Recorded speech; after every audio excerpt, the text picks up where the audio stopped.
اعوذ باللہ من الشیطان الرجیم بسم اللہ الرحمن الرحیم۔ آج کی اس گفتگو میں خوش آمدید۔ آج ہم قرآن حکیم کی سورۃ البقرہ کے 18ویں رکوع کو سمجھنے کی کوشش کریں گے جی، اور اس کے لیے ہم مدد لیں گے سید ابو الاعلیٰ مودودی کی تفسیر تفہیم القرآن سے۔ جی بالکل، تفہیم القرآن کا انداز بہت اچھا ہے۔ وہ سیاق و سباق اور اجتماعی پہلوؤں پر کافی زور دیتے ہیں۔ ہاں، اور کوشش یہی ہوتی ہے کہ آج کے دور میں ہم قرآن کے پیغام کو کیسے سمجھیں۔ بالکل، اور آج کا موضوع تو ویسے بھی بہت اہم ہے، قبلہ کی تبدیلی۔ جی ہاں، اس کا حکم، اس کی کیا معنویت ہے، اس سے کیا حکمتیں جڑی ہیں، یہ سب تفہیم نے بہت خوبصورتی سے بیان کیا ہے۔ بظاہر تو لگتا ہے کہ بس نماز میں رخ بدلنے کا حکم ہے، لیکن آپ صحیح کہہ رہی ہیں، اس میں گہرائی بہت ہے۔ جی ہاں، امت کی شناخت، ذمہ داری، اللہ سے تعلق، کئی پہلو ہیں۔ تو آئیے پھر شروع کرتے ہیں۔ رکوع کا آغاز یہ ایک بڑی دلچسپ آیت سے ہوتا ہے، وَلِكُلٍّ وِجْهَةٌ هُوَ مُوَلِّيهَا فَاسْتَبِقُوا الْخَيْرَاتِ۔ جی، یعنی ہر ایک کے لیے کوئی نہ کوئی رخ ہے جدھر وہ منہ کرتا ہے، تو تم بھلائیوں میں سبقت لے جاؤ۔ مطلب فوراً ہی توجہ رخ سے ہٹا کر عمل پر، نیکیوں پر مرکوز کر دی گئی۔ اس میں کیا حکمت ہے؟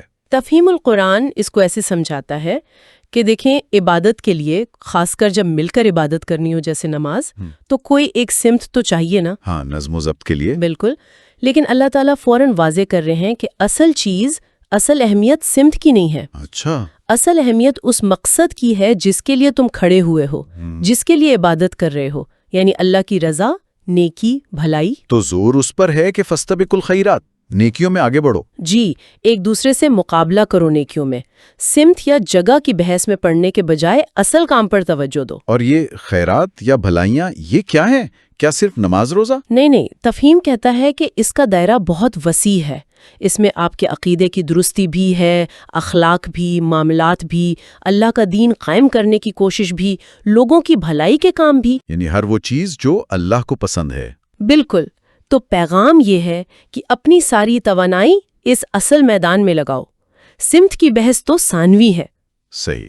اور پھر آیت کا اگلا حصہ، اینما تکونوا یأتی بکم اللہ جمیعا ان اللہ علی کل شیء قدیر۔ تم جہاں کہیں بھی ہوگے، اللہ تم سب کو اکٹھا کر لے گا، اللہ ہر چیز پر قادر ہے۔ جی، یہ پچھلی بات کو اور پکا کرتا ہے۔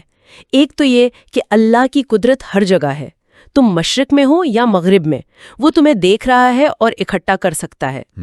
دوسرا، اس میں ایک اشارہ یہ بھی ہے کہ اصل اکٹھا ہونا، اصل اجتماعیت وہ جگہ یا سمت کی نہیں ہے۔ اچھا، اصل اجتماعیت مقصد کی ہے، اللہ کی بندگی کی۔ اگر تم دنیا کے الگ الگ کونوں میں، الگ الگ سمتوں میں ہو کر بھی اللہ کے حکم پر چل رہے ہو، نیکیوں میں آگے بڑھ رہے ہو، تو تم ایک ہی جماعت ہو۔ واہ، اللہ تم سب کو اپنے پاس جمع کر لے گا، یہ اس کی قدرت ہے۔ بہت خوب۔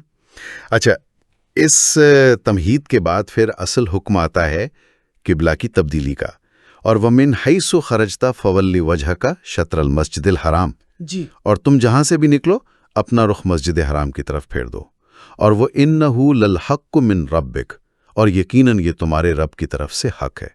یہ حکم پھر دوبارہ بھی آیا ہے۔ جی بالکل۔ اس تکرار میں اور یہ کہنے میں کہ یہ رب کی طرف سے حق ہے، کیا خاص بات نظر آتی ہے تفہیم کی روشنی میں؟ دیکھیں، تفہیم کہتا ہے کہ یہ تکرار بلا وجہ نہیں ہے۔ اول تو یہ حکم بہت بہت اہم تھا۔ یہ امت مسلمہ کا مستقل قبلہ بن رہا تھا، ہمیشہ کے لیے، تو اس کی اہمیت جتانے کے لیے دہرایا گیا۔ صحیح۔ دوسرا، اس تبدیلی پر اعتراضات کا بہت امکان تھا، یہودی بھی، مشرکین عرب بھی، سب نے شور مچانا تھا۔ اچھا، تو بار بار تاکید کی گئی کہ بھئی یہ اللہ کا حکم ہے، یہ کسی کی خواہش نہیں، یہ کسی مصلحت کا نتیجہ نہیں، یہ حق ہے تمہارے رب کی طرف سے، بالکل اٹل فیصلہ۔ یعنی اس پر کوئی بحث نہیں ہو سکتی۔ کوئی بحث نہیں، الحق من ربک، مہر لگا دی اللہ نے۔ کیا اس تکرار کا کوئی اور پہلو بھی ہے؟ جی، ایک بہت اہم پہلو تفہیم نے یہ بتایا ہے کہ یہ صرف سمت نہیں بدل رہی تھی۔ اوہ، یہ ایک طرح سے اعلان تھا کہ دنیا کی مذہبی اور روحانی قیادت کا مرکز بدل رہا ہے۔ اچھا، بیت المقدس کی جگہ اب کعبہ، جو حضرت ابراہیم کا مرکز تھا، وہ اس نئی امت کا مرکز اور قبلہ بن رہا ہے۔ تو یہ تکرار اس بڑی تبدیلی، اس نئے دور کے آغاز کی اہمیت کو بھی ظاہر کرتی ہے۔ زبردست. اور آیت کے آخر میں وہ یاد دہانی وَمَا اللَّهُ بِغَافِلٍ عَمَّا تَعْمَلُونَ، اللہ تمہارے اعمال سے غافل نہیں ہے. جی یہ بھی بہت اہم ہے. مطلب اللہ نے حکم دے دیا، اپنا کام کر دیا، اب یہ تمہاری ذمہ داری ہے کہ تم اس پر کیسے عمل کرتے ہو. اور اللہ صرف یہ نہیں دیکھ رہا کہ تم نے منہ پھیرا یا نہیں، وہ یہ بھی دیکھ رہا ہے کہ تمہاری نیت کیا ہے، جذبہ کیا ہے، کس طرح قبول کر رہے ہو اس حکم کو. کیا دل سے مان رہے ہو یا صرف رسم پوری کر رہے ہو؟ بالکل، اللہ سب جانتا ہے. تو یہ ایک طرح سے احتساب کی طرف اشارہ ہے کہ ہوش میں رہو. صحیح کہا.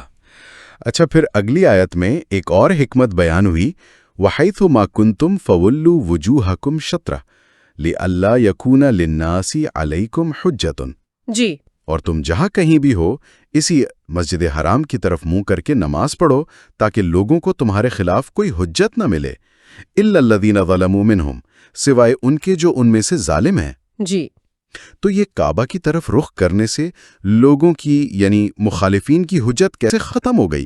اور یہ ظالم کون ہے؟ یہ بہت دلچسپ نکتہ ہے. تفہیم کہتا ہے کہ دیکھیں پہلے مسلمان بیت المقدس کی طرف رخ کرتے تھے جو یہودیوں کا قبلہ تھا. جی. تو یہودی تانا دیتے تھے کہ بھئی یہ تو ہمارے ہی قبلے کو مانتے ہیں، ان کا اپنا کیا ہے. ٹھیک. دوسری طرف جو عرب کے مشرک تھے وہ کہتے تھے کہ دعویٰ تو کرتے ہیں کہ ابراہیم کے دین پر ہیں، لیکن ابراہیم کے بنائے ہوئے مرکز یعنی کعبہ کو چھوڑا ہوا ہے. اچھا، تو دونوں طرف سے اعتراض تھا. جی، دونوں طرف سے ضد میں تھے.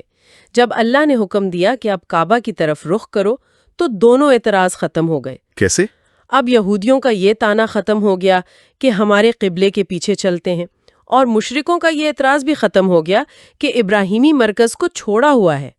اب مسلمانوں کا اپنا ایک مستقل قبلہ تھا جو حضرت ابراہیم سے نسبت بھی جوڑتا تھا اور پچھلی امتوں سے الگ بھی کرتا تھا. یعنی ایک واضح متفقہ سمت مل گئی جس سے امت کی اپنی شناخت بھی بنی، اور مخالفین کے لیے کم از کم جو سمجھدار تھے بالکل ان کے لیے اعتراض کی گنجائش نہیں رہی. بالکل، ایک حجت، ایک دلیل قائم ہو گئی امت کے حق میں.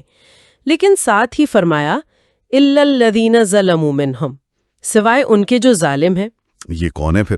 تفہیم کہتا ہے یہ وہ لوگ ہیں جو ماننے کے لیے نہیں بیٹھے، جن کا مقصد صرف ضد ہے، ہٹ دھرمی ہے، حسد ہے، تعصب ہے. اچھا. حق بات سامنے آ بھی جائے تو انہوں نے نہیں ماننا. انہوں نے پھر بھی کوئی نہ کوئی نکتہ نکالنا ہے، کوئی عیب ڈھونڈنا ہے. ان کا مقصد ہی مخالفت کرنا ہے. تو ایسے لوگوں کی زبان تو بند نہیں کی جا سکتی. نہیں کی جا سکتی، وہ ہر حال میں اعتراض کریں گے. تو پھر ان کا کیا کیا جائے؟ ان کے اعتراضات کا اس کا جواب بھی آیت میں ہی ہے. فَلَا تَخْشَوْهُمْ وَخْشَوْنِي، پس تم ان سے مت ڈرو، مجھ سے ڈرو. یعنی ان ظالموں کے فضول اعتراضات کی، ان کے تانوں کی پرواہ مت کرو، ان کے ڈر سے حق بات کہنے یا کرنے سے پیچھے مت ہٹو. اصل ڈر اللہ کا ہونا چاہیے. جی، اصل ڈر اس بات کا ہو کہ کہیں اللہ ناراض نہ ہو جائے، کہیں اس کے حکم کی نافرمانی نہ ہو جائے. لوگوں کا خوف اللہ کے خوف پر غالب نہ آئے. یہ تو بہت ہی مضبوط پیغام ہے. اچھا، اس کے بعد آیت کا اگلا حصہ آتا ہے جو اس حکم کو دو بہت بڑے مقاصد سے جوڑتا ہے. وَلِأُتِمَّ نِعْمَتِي عَلَيْكُمْ وَلَعَلَّكُمْ تَهْتَدُونَ. جی، اور تاکہ میں تم پر اپنی نعمت پوری کر دوں اور تاکہ تم ہدایت پاؤ. یہاں بات واقعی آپ کہہ لیں بہت گہری ہو جاتی ہے. تفہیم کے مطابق یہ کون سی خاص نعمت ہے جس کے پورا ہونے کو قبلہ کی تبدیلی سے جوڑا جا رہا ہے؟ جی، تفہیم القرآن یہاں ایک بہت ہی آپ سمجھیں کلیدی بات بتاتا ہے. اچھا. اس نعمت سے مراد ہے دنیا کی امامت اور پیشوائی کی نعمت. امامت یعنی لیڈرشپ. جی، لیڈرشپ، دنیا کی قوموں کی رہنمائی کا منصب، اللہ کی طرف سے ہدایت کا نمونہ بننا. یہ منصب پہلے بنی اسرائیل کو ملا تھا. صحیح. لیکن جب انہوں نے اللہ کے عہد کو توڑا، نافرمانی کی، تو اللہ نے یہ منصب ان سے لے کر امت محمدیہ صلی اللہ علیہ وسلم کو دے دیا. تو یہ وہ نعمت ہے، دنیا کی روحانی اور اخلاقی قیادت. جی بالکل. یہ بہت بڑی ذمہ داری بھی ہے اور اللہ کا بہت بڑا انعام بھی. اور تفہیم کے مطابق کعبہ کیا ہے؟ وہ حضرت ابراہیم نے بنایا تھا توحید کے مرکز کے طور پر. جی. تو وہ اسی ابراہیمی مشن کی عالمی علامت ہے. اس امت کو کعبہ کی طرف رخ کرنے کا حکم دینا ایک طرح سے یہ اعلان تھا کہ اب دنیا کی امامت اور قیادت تمہارے سپرد کی جا رہی ہے. یعنی یہ ایک سمبولک ایکٹ تھا. جی، علامتی اعلان. تو اب اس حکم کو ماننا، اس پر عمل کرنا، یہ گویا اس منصب کو قبول کرنا ہے، اس کی شرطیں پوری کرنے کا عہد کرنا ہے۔ اللہ کہہ رہے ہیں کہ یہ کرو گے تو یہ نعمت امامت تم پر پوری ہوگی، تم اس کے اہل بنو گے۔ سبحان اللہ، یہ تو واقعی ایک بالکل مختلف زاویہ ہے اس حکم کو دیکھنے کا۔ یہ صرف نماز کی سمت نہیں، یہ تو امت کے رول کا تعین ہے۔ بالکل۔ اور پھر آیت کا دوسرا حصہ وَلَعَلَّكُمْ تَهْتَدُونَ، اور تاکہ تم ہدایت پاؤ۔ اس کے فوراً بعد ایک مثال بھی دی ہے نا؟ جی، کما ارسلنا فیکم رسولم منکم والی آیت۔ ہاں، کہ جس طرح ہم نے تم میں ایک رسول تم ہی میں سے بھیجا جو تمہیں ہماری آیتیں سناتا ہے، تمہارا تزکیہ کرتا ہے، تمہیں کتاب و حکمت سکھاتا ہے اور وہ باتیں سکھاتا ہے جو تم نہیں جانتے تھے۔ تفہیم اس لعلکم یعنی تاکہ تم یا شاید کہ تم والی بات کو اور اس مثال کو کیسے جوڑتا ہے؟ تفہیم کہتا ہے کہ یہ لعلکم کا انداز بڑا شاہانہ ہے، جیسے کوئی بادشاہ اپنے کسی وفادار کی خدمت سے خوش ہو کر کہے کہ اچھا ہماری طرف سے فلاں انعام کی امید رکھو۔ اب یہ کہنا ہی اس کے لیے کتنی بڑی بات ہو جاتی ہے نا؟ جی بالکل، ایک طرح کا وعدہ ہو گیا۔ جی، ایک وعدہ، ایک امید۔ تو اللہ تعالیٰ بھی فرما رہے ہیں کہ دیکھو، جس طرح رسول اللہ صلی اللہ علیہ وآلہ وسلم کا آنا تمہارے لیے ہدایت، پاکیزگی، علم و حکمت کا ذریعہ بنا، وہ ایک عظیم نعمت تھی۔ بالکل تھی۔ اسی طرح اب قبلے کے اس حکم کی پیروی کرنا بھی تمہارے لیے مزید ہدایت اور کامیابی کے دروازے کھولے گا، اس کی پوری امید رکھو۔ یعنی یہ قبلے کا حکم کوئی الگ چیز نہیں، یہ اسی سلسلے کی کڑی ہے جو نبی صلی اللہ علیہ وآلہ وسلم کی بعثت سے شروع ہوا۔ بالکل، یہ اسی بڑے منصوبے کا حصہ ہے۔ نبی کا آنا، کتاب کا ملنا، زندگیوں کا سنورنا، علم ملنا، یہ سب ہدایت اور نعمت تھیں۔ اب کعبہ کو قبلہ بنانا بھی اسی سلسلے کو آگے بڑھا رہا ہے۔ یہ امت کو مزید ہدایت دے گا، اسے اس امامت کے منصب کے لائق بنائے گا جس کا ذکر پچھلی آیت میں تھا۔ ان سب کا مقصد ایک ہی ہے، ایک ایسی نیک امت تیار ہو جو دنیا کی رہنمائی کر سکے۔ تو اس حکم کو ماننا گویا پچھلی نعمتوں کے فائدے کو مکمل کرنا اور محفوظ کرنا ہے۔ جی بالکل، ان کے ثمرات کو مکمل کرنے کا ذریعہ ہے۔ یہ سب سمجھنے کے بعد رکوع کا جو اختتام ہے وہ ایک بہت ہی جامع اور بنیادی ہدایت پر ہوتا ہے۔ فَاذْكُرُونِي أَذْكُرْكُمْ وَاشْكُرُوا لِي وَلَا تَكْفُرُونَ۔ جی، بس تم مجھے یاد رکھو، میں تمہیں یاد رکھوں گا، اور میرا شکر ادا کرو اور میری ناشکری نہ کرو۔ تو اب اس پورے سیاق و سباق میں قبلہ، نعمت امامت، ہدایت، اس آخری حکم کا کیا مقام ہے؟ تفہیم کہتا ہے کہ یہ بالکل منطقی نتیجہ ہے ساری بات کا۔ اچھا، جب اللہ نے اتنی بڑی نعمتیں دیں، نبی بھیجا، کتاب دی، ہدایت دی، لیڈرشپ دی، ایک مرکز دیا، تو اب بندے کا پہلا فرض کیا بنتا ہے؟ ظاہر ہے اللہ کو یاد رکھنا اور شکر کرنا۔ بالکل، فَاذْكُرُونِي أَذْكُرْكُمْ، یہ صرف حکم نہیں، یہ ایک وعدہ بھی ہے کہ تم مجھے یاد رکھو گے، میری اطاعت سے، میری یاد سے، میری بڑائی بیان کر کے، تو میں تمہیں یاد رکھوں گا۔ اللہ کا بندے کو یاد رکھنا، اس کا کیا مطلب ہے عملی طور پر؟ اس کا مطلب ہے کہ اللہ کی خاص توجہ، خاص رحمت، خاص مدد اس بندے یا اس جماعت کے ساتھ ہوگی۔ اللہ اسے اپنی حفاظت میں رکھے گا، اس کی مدد کرے گا، اسے اور توفیق دے گا، اس کی دعائیں سنے گا، دنیا آخرت میں نوازے گا۔ تو اللہ کو بھول جانا گویا خود کو اس کی رحمت سے محروم کرنا ہے۔ جی بالکل، اور پھر فرمایا وَاشْكُرُوا لِي، میرا شکر کرو، وَلَا تَكْفُرُونِي، اور میری ناشکری نہ کرو۔ یہاں کفر کا لفظ ناشکری کے معنی میں ہے۔ جی، کفران نعمت چاہے، اور وَلَا تَكْفُرُونِی میں تفہیم ایک بہت سنجیدہ وارننگ دیکھتا ہے۔ اچھا، وہ کیا؟ وہ یہ کہ یاد رکھو، اگر ان نعمتوں کی قدر نہ کی، اللہ کے حکموں سے منہ موڑا، اللہ کو بھلا دیا، تو یہ نعمت چھن بھی سکتی ہے، جیسے پہلے بنی اسرائیل سے چھن گئی۔ بالکل، ان کی ناشکری اور نافرمانی کی وجہ سے ہی تو ان سے یہ منصب لیا گیا تھا۔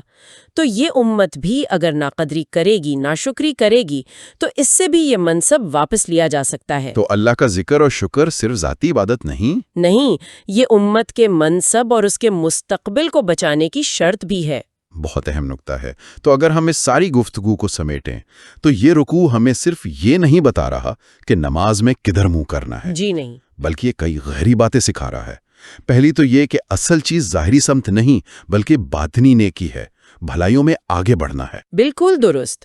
دوسری بات یہ کہ کعبہ کو ایک مستقل عالمی قبلہ بنا کر امت کو متحد کیا گیا اور اس کی ایک الگ پہچان بنائی گئی۔ اور مخالفین کے اعتراضات کا جواب بھی دیا گیا۔ جی، اور تیسرا جو بہت ہی اہم نقطہ تفہیم نے نکالا کہ یہ قبلے کا تعین اصل میں امت کو ملنے والی عالمی قیادت یعنی نعمت امامت سے جڑا ہوا تھا۔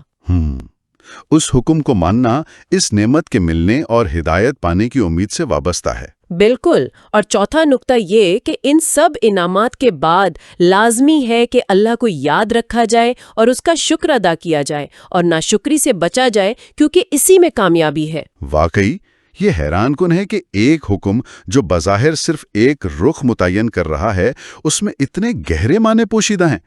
امت کی پہچان، اس کا عالمی کردار، اس کی ذمہ داریاں، اللہ سے اس کا تعلق، سب کچھ اس میں آ گیا۔ خدائی انعام، عالمی ذمہ داری اور پھر خالق و مخلوق کے اس بنیادی رشتے یعنی ذکر و شکر سے جوڑتی ہیں۔ یہ صرف سمت نہیں، یہ ایک پورا ویژن ہے، ایک پورا مشن ہے اس امت کے لیے۔ یہ گفتگو تو واقعی بہت فکر انگیز رہی۔ آخر میں ایک سوال ذہن میں آتا ہے، شاید ہمارے سننے والوں کے لیے بھی سوچنے کا ایک نقطہ ہو۔ جی ضرور۔ کہ اگر قبلے کا تعلق امت کی عالمی ذمہ داری، اتحاد اور اللہ کی نعمت سے اتنا گہرا ہے، تو آج ہمارے لیے اس میں کیا پیغام ہے؟ کیا صرف نماز میں جسمانی طور پر کعبہ کی طرف پھر جانا کافی ہے؟ اچھا سوال ہے۔ یا ہمیں یہ بھی سوچنا ہے کہ بحیثیت فرد اور بحیثیت امت ہماری زندگی کی سمت کیا ہے؟ ہمارے اعمال، ہمارے مقاصد، ہماری کوششیں، کیا وہ واقعی اللہ کی رضا والے قبلے کی طرف ہیں؟ کیا وہ اس ذمہ داری سے مطابقت رکھتی ہیں جو ہمیں سونپی گئی؟ یہ بہت ہی اہم سوال ہے اور بالکل غور و فکر کی دعوت دیتا ہے۔ شاید قبلے کی یہ ظاہری پابندی اسی لیے ہے کہ وہ ہمیں روز 5 وقت یاد دلائے کہ ہماری زندگی کا ایک حقیقی، ایک باطنی قبلہ بھی ہے۔ یعنی اللہ کی رضا؟ جی، اللہ کی رضا، اس کا دین۔ تو ہمیں کوشش کرنی چاہیے کہ زندگی کے ہر معاملے میں، ہر عمل میں ہمارا رخ اسی حقیقی قبلے کی طرف رہے۔ یہ سوال ہمیں اپنا احتساب کرنے پر مجبور کرتا ہے کہ ہماری سمت درست ہے یا نہیں۔